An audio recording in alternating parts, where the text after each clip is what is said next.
For this world creation project with Unreal Engine, I created what I would call a modern take on a Barbie dream house.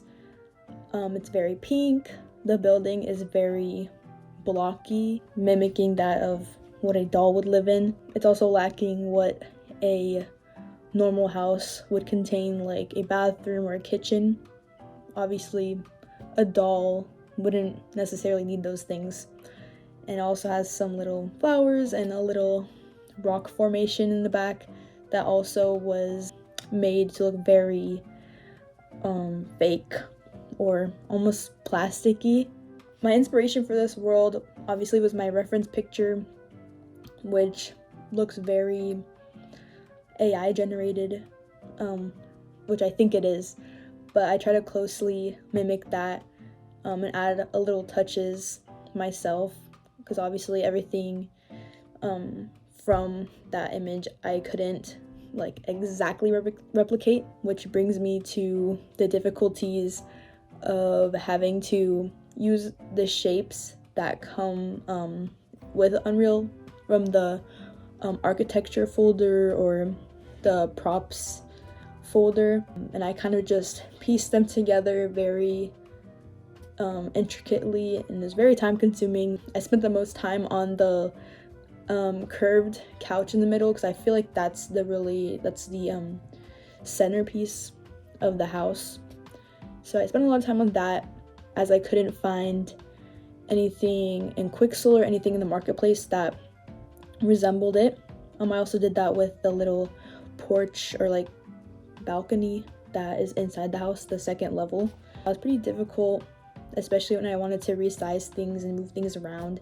It messed up everything, and I was having to go back and make little changes here and there, which wasted a lot of time. But overall, I think that it looks like something from the image and something that you would see in like a little dollhouse.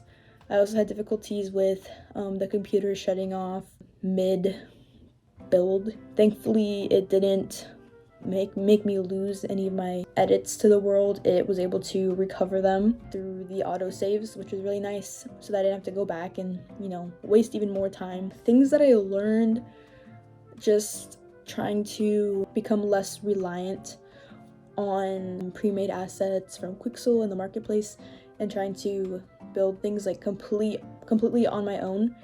Obviously, the actual architecture itself is pretty easy because it's usually very blocky, but when it comes to anything with curves, like the sofa, and yeah, pretty much anything with curves is almost impossible to replicate with Unreal itself, and especially not using any external programs and just Unreal itself to like piece together shapes to create something that matched the picture I had of the outcome of my world. Things I would like to change for my world is just expanding on it. I feel like I feel that if I hadn't wasted a lot of time on little things that maybe didn't stand out as much as I would have hoped, I could have created more rooms or a more vast plot of land to make it something more extravagant, because right now it honestly looks like something out of Roblox, but I definitely would have liked to make it look more realistic, considering that is definitely achievable through Unreal Engine. I'm overall proud of what I was able to create because I think it's overall aesthetically pleasing for me to look at, considering all the pinks and just the colors that I chose that are to my liking. And I mean, it looks like somewhere I would like to live, maybe if it had a bathroom and a kitchen, but yeah, I think it turned out really pretty.